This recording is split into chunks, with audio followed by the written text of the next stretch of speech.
Good morning বন্ধুরা, daily ব্লগে সবাইকে স্বাগত জানাই। আজকে তো শনিবার আর নিচ্ছি এই যে আলু ভাজা করছি। এখানে আলু ভাজা বসিয়েছি, একটুখানি শুকনো লঙ্কা ফোড়নে দিয়েছি, দিয়ে আলু ভাজছি। আর এখানে পরোটা করবো বলে যে ময়দাও মাখা হয়ে গেছে। আর মেয়েকে যে দুটো আগে ভেজে দিই, পরোটা ও খিদে পেয়ে গেছে, তাই জন্য মেয়েটা আগে ভেজে দিই। তোমাদের দাদাভাই কাজে গেছে, আসুক, ছেলেও ওঠেনি এখন, মেয়ের জন্য আগে করে দিই। চলো এখান থেকে ব্লগটা শুরু করছি, দেখতে থাকো, ভালো লাগবে নিশ্চয়ই। চলো এখন রাখি। চলো বন্ধুরা, এই যে আলু ভাজাও হয়ে গেছে, পরোটা হয়ে গেছে, যে মেয়েকে খেতে দিয়ে দিলাম। চলো আর বাকি পরোটাগুলো ভাজবো, কেন ছেলেকে দেবো খেতে, তোমাদের দাদাভাই আসবে। চলো রাখি এখন।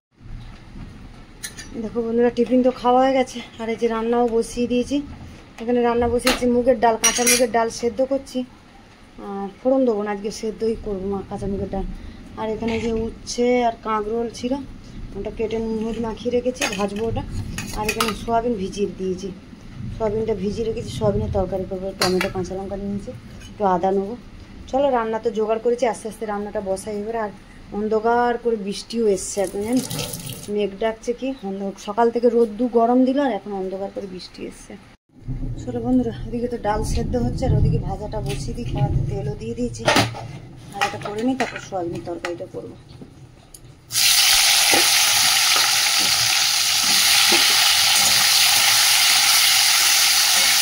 আলু কাটতে কাটতে একটা আলু খারাপ বেরিয়েছে, ওটা একটুখানি ওটাও দিয়ে দিলাম একসাথে, ভাজার সাথে ভাজা হয়ে যাবে। চলো বন্ধুরা, ভাজা তো হয়ে গেছে, ডালও সেদ্ধ হয়ে গেছে, নামিয়ে দিয়েছি। আর ভাজাও হয়ে গেছে, ভাজাটা নামিয়ে দেবো। আর এদিকে ভাত বসিয়ে দিয়েছি, ভাতে আলু সেদ্ধ দিয়েছি।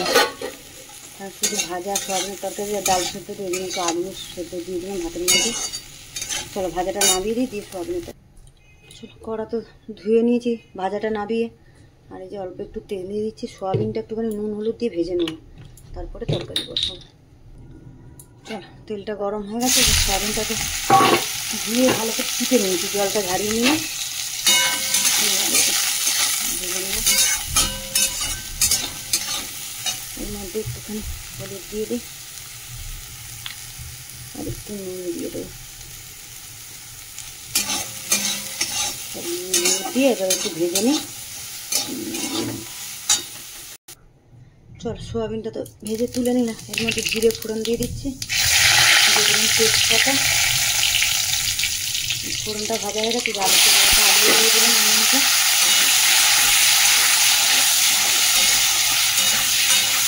আলুটা ভাজা হোক।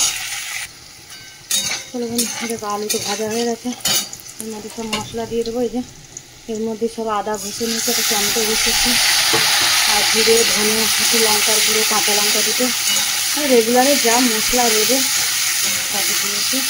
চলো মশলাটা এবার কষিয়ে নিই ভালো করে। আর এদিকে ভাতও ফুটছে আমার। চলো মশলাটা যে কষানো হচ্ছে, আর এর মধ্যে যে সোয়াবিনটা দিয়ে দেবো, দিয়ে আর একটু করে দেবো, বাস হয়ে যাবে। দিয়ে জল দিয়ে দেবো। চল আর সোয়াবিনটা একটু ভালো করে কষিয়ে নিলাম, এবারে জল দিয়ে দিচ্ছি। সেদ্ধই হয়ে গেছে, অল্প করে জল দিয়ে, বেশি ঝোল লাগবে না।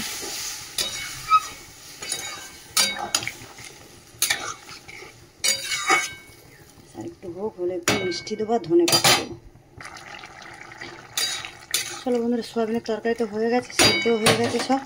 আর একটু মিষ্টি দিয়ে দেবো, দিয়ে ধনে পাতা দিয়ে নামিয়ে দেবো।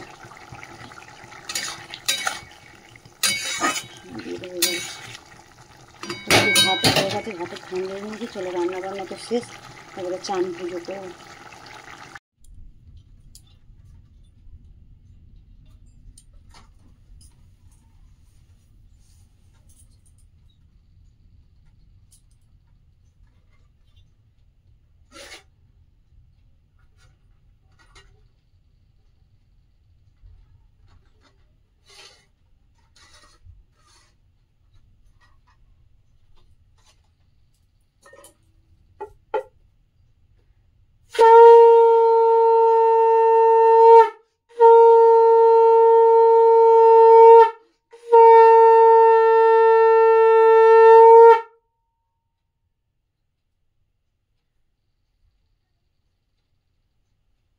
হ্যালো বন্ধুরা, দেখো রান্নাবান্না তো সারলাম, রান্নাবান্না সেরে আর চান করে এই পুজো কমপ্লিট করলাম। চলো মেয়ে তো ওই বাড়ি গেছে, পড়া আছে বলে মেয়ে চলে গেছে ওই বাড়ি। আর ছেলেকে খেতে দেবো, তোমার দাদাভাই আমি খাবো, তিনজনে খাবো। হ্যাঁ চলো, পুজো করা শেষ করলাম, এখানে যাবে ব্লগটা শেষ করছি, দেখা হচ্ছে পরের ব্লগে। চলো টাটা।